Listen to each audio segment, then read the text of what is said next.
I am an acupuncturist specializing in trauma treatment for civilians and veterans and anybody who is traumatized. I've been doing this work for 42 years. Having been in the Lebanese civil war when I was growing up and being engaged there, I saw trauma firsthand. And after I studied acupuncture in the UK and got my master's, I started going back to Lebanon during the war and treating civilians as well as military and prisoners of war. That's me in a nutshell. I think we have to be careful when we're talking about mental health. When we talk about veterans, veterans are people who go to foreign countries and they fight. They have circumstances, they see things that they shouldn't see as human beings, and they get traumatized by what they see. Some of them can just about bear it when they're there, but when they come here to civilian life and they face other problems, it's like the hair that breaks the camel's back. Suddenly PTSD appears. So we're not talking here about somebody who's gradually developing mental health. And this is a stigma that has been very much associated with veterans and mental health, because trauma is different from mental health. Trauma is something that happens quickly, and that's what happens to a lot of veterans. You see your mate's head being blown off next to you. You get traumatized.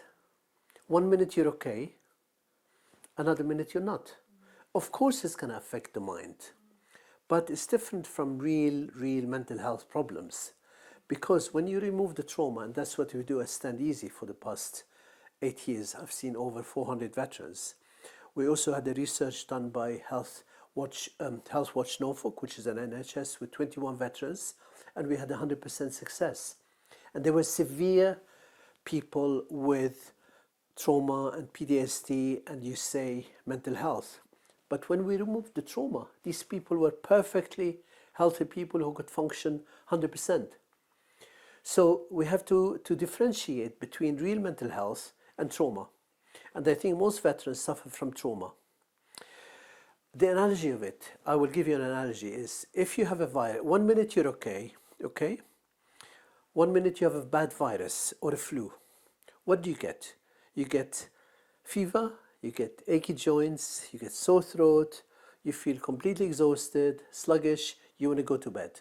When you go to your GP, does he say to you, I'm going to treat your joints separately from your fever, separately from your throat? No. He will give you something that removes the virus. And when the virus is removed, do you still linger not feeling well? No. You're fine. And that's exactly what happens when we remove the trauma from these guys. I mean, you've seen Simon today. He came yesterday with complex PTSD. Today, he slept, his anxiety went, he was calmer, no nightmares, and hypervigilance was better. So, veterans are very proud people, and we mustn't just talk too much about mental health.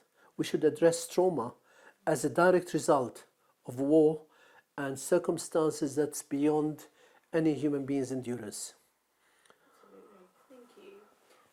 The next question is, why do you think we are seeing this, I use the word mental health, but this trauma in our veterans, this trauma crisis? Why are there so many people like this?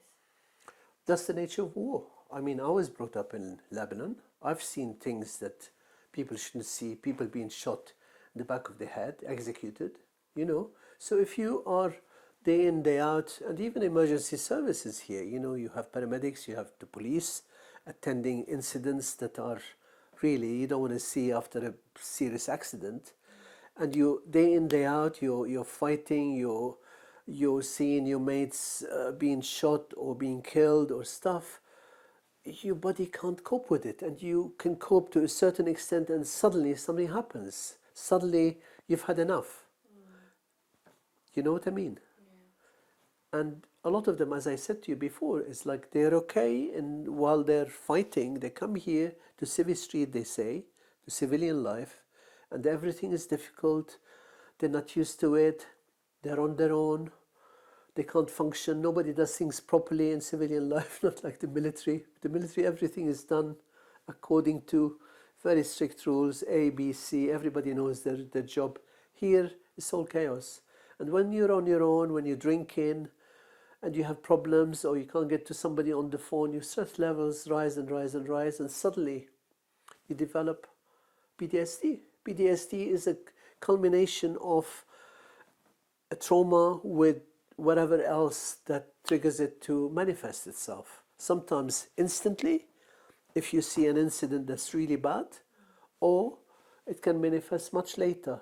This is why they say now a lot of the wars have finished. You're going to see more manifestation of PTSD from Afghanistan, from other wars that have happened before as well. Thanks, Nadia. Just last one. Tell us about the support you offer here for any veterans who are struggling. Okay, I will tell you why we're slightly different. I'm not saying better or worse, but we have no red tape. Anybody can ring, and they will be seen very, very promptly.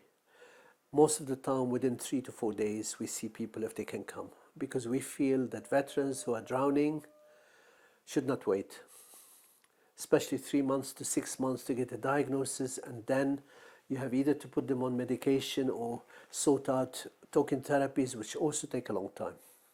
So this is one thing. Second thing, when they sit here, this is what I treat, that's my couch, is that they don't have to talk. If they're traumatized, they don't really want to talk much. And they say, you know, we've said too many things, we've said too much, we haven't got the energy even to talk anymore. And we know exactly what to do, because we have a specific protocol in acupuncture that truly lifts the trauma out. So Simon came yesterday, he had a session, half an hour, the trauma was gone, his condition changed. So we've seen now exactly about 400 veterans, and we had the research done by Norfolk Health Watch.